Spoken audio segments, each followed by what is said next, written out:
আগে আমি ভারতীয়, আগে আমি সনাতনী। কি সাহস! ভারতীয় পতাকার উপরে পা দিয়ে কলেজে ঢুকছে, বেরোচ্ছে ভারতীয় পতাকা। এক্ষুনি যদি আদানি বিদ্যুৎ বন্ধ করে 80 ভাগ অন্ধকারে চলে যাবে। ঝাড়খণ্ডে বিদ্যুৎ উৎপাদন, ফারাক্কার উপর দিয়ে বিদ্যুৎ যাবে। বিদ্যুৎ নেই ওই রাজ্যে। সবে তো আলু 120, পেঁয়াজ 150, মরিচ 400, সবে। বাকিটাও দেখতে পাবেন। পাকিস্তানে যেমন 1 কেজি আটার দাম 400 টাকা, 1 লিটার পেট্রোল 1000 টাকা হয়েছে, এই ইউনুসের বাংলাদেশের অবস্থাও কি হবে আপনারা দেখতে পাবেন। 1 কেজি পেঁয়াজ না পাঠালে ভারত থেকে চিৎকার করে যায়, ভারত হটাও। পাঠাবেন না রোগী ভারতবর্ষে, পশ্চিমবঙ্গে পাঠান, করাচি, লাহোরে।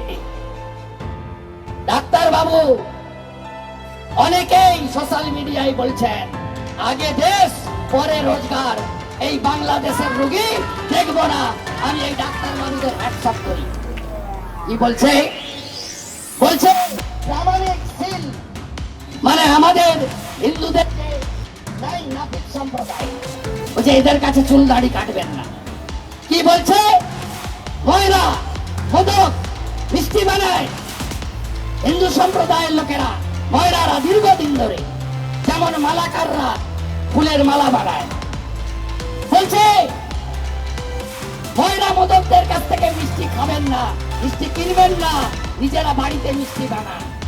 বন্ধু, এটা যদি ভারতে আমরা শুরু করি কি হবে? ভালো হবে তো? আমাদের নিউটনের থার্ড ল বলে গেছে না, প্রত্যেক ক্রিয়ার সমান এবং বিপরীত ধর্মী প্রতিক্রিয়া আছে।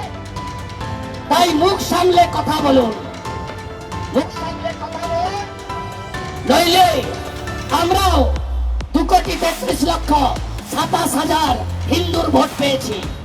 আমি মমতাকে নন্দীগ্রামে হারিয়েছি শুধু হিন্দুদের ভোট নিয়ে। অভিজিৎ গাঙ্গুলিকে পার্লামেন্টে পাঠিয়েছি হিন্দুরা। আমরাও জোট বাঁধছি, জোট বাঁধন, তৈরি হন। ফালাকাটার বদলা নিতে হবে, গার্ডেন রিচের বদলা নিতে হবে, হাওড়ার শ্যামপুরের বদলা নিতে হবে, বজবজের নোদাখালীর বদলা নিতে হবে, বেলডাঙ্গার বদলা নিতে হবে। জাগো হিন্দু, জাগো হিন্দু, জাগো হিন্দু, দুনিয়ার হিন্দু এক হও। बांटेंगे तो बांटेंगे, एक रहेंगे तो एक रहेंगे तो एक रहेंगे तो एक रहेंगे तो एक रहेंगे तो এক থাকতে হবে। নিজেদের সুরক্ষা এবং দেশের বইটা ধন্যবাদ দেবে। আগামীকালও বড় মিছিল হবে, আর আগামী সোমবার বেলা 1টা পেট্রোপল সীমান্তে হাজার হাজার হিন্দু যাচ্ছে, আমিও থাকছি। ভালো থাকবেন।